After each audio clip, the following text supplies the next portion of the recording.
ఇంక్విలాబ్ జిందాబాద్, down down imperialism, HSRA జిందాబాద్ నినాదాల మధ్య కరపత్రాల వర్షం. భగత్ సింగ్, బట్కేశ్వర్ దత్తులు విసిరిన కరపత్రాల సారాంశం ఇలా ఉంది. Hindustan socialist republic army notice. చెవిటి వాళ్లకు కూడా వినిపించడానికి బాంబులు పేల్చడం అవసరం అని ప్రసిద్ధ ఫ్రెంచ్ అరాచకవాది అమరవీరుడు అగస్టస్ వేలియో చెప్పిన సూక్తి ఈ చర్య ప్రత్యేకతను చాటుతున్నది. గత 10 సంవత్సరాలుగా బ్రిటిష్ ప్రభుత్వ సంస్కరణల పేరుతో ఈ దేశ ప్రజలను ఘోరంగా అవమానపరిచింది. భారత పార్లమెంట్ అనబడే ఈ సభ ద్వారా బండరాళ్ల వంటి శాసనాలను ప్రజల నెత్తిమీదకి విసిరి బాధించిన విషయం వేరే చెప్పనక్కర్లేదనుకుంటున్నాం. అవన్నీ మీకు స్పష్టంగా తెలిసిన విషయాలు. ఈనాడు సైమన్ కమిషన్ తనకేమో మేలు చేస్తుందని ఎదురు చూస్తున్నారు. ఆ వచ్చే ఎంగిలి మెతుకుల కోసం పరస్పరం కాట్లాడుకుంటున్న సమయంలో ప్రభుత్వం ఈ బిల్లు ద్వారా మరో రాయి విసురుతున్నది. ప్రజారక్షణ చట్టం, కార్మికుల హక్కుల రద్దు చట్టం శాసనం చేసి తన దమన నీతిని బలపరుచుకుంటుంది. ఇంకా వచ్చే సమావేశాల్లో రాజద్రోహం బిల్లు తేనున్నదంట. కార్మిక నాయకులను ఇష్టం వచ్చినట్లు అరెస్టు చేయడం ఈ ప్రభుత్వ విధానాన్ని తెలుపుతున్నది.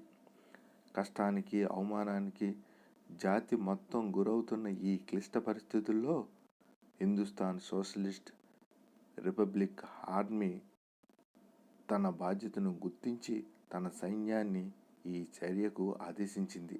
దీని ద్వారా మేము ప్రభుత్వాన్ని హెచ్చరిస్తున్నాం. చట్టం పేరుతో ఆడుతున్న కపట నాటకాన్ని ఇంతటితో ఆపేయాలని. విదేశీ దోపిడీదారులైన ఈ సామ్రాజ్యవాద ప్రభుత్వం యొక్క చట్టాల ముసుగును చించివేయాలి. ప్రజాప్రతినిధులను మేము ఒకటి కోరుతున్నాం. మీరు ఈ పార్లమెంటు మోసపు ఆకర్షణను వదులుకోండి. మీ నియోజకవర్గాలకు వెళ్ళి ప్రజలను విప్లవానికి సిద్ధం చేయండి. ప్రజలను విదేశీ ప్రభుత్వ దమన నీతిని, దోపిడీని వ్యతిరేకించే పోరాటానికి, భారత ప్రజల తరపున అభివృద్ధిని, నియంతృత్వాన్ని బలపరిచే ఈ శాసనాలకు వ్యతిరేకంగా లాలా లజపతి రాయ్ హత్యకు నిరసనగా మేము ఈ చర్య తీసుకుంటున్నామని విదేశీ ప్రభుత్వానికి తెలియజేస్తున్నాం. మానవ జీవితాన్ని పవిత్రమైనదిగా మేము భావిస్తున్నాం. ప్రతి వ్యక్తి పూర్ణ స్వాతంత్రాన్ని అనుభవించగల ఉజ్వల భవిష్యత్తును మేము కోరుకుంటున్నాం. తప్పనిసరి అయి మానవ రక్తాన్ని అప్పుడప్పుడు ప్రవహింప చేయవలసి వస్తున్నందున చింతిస్తున్నాం. కానీ తిరుగుబాటు ద్వారా సంపూర్ణ స్వాతంత్రాన్ని కోరుకుంటున్నప్పుడు ఒక మానవుడు మరొక మానవుని దోచుకోవడం వీలులేని సమాజాన్ని రూపొందించే సమయంలో ఎంతో కొంత రక్తపాతం తప్పదు.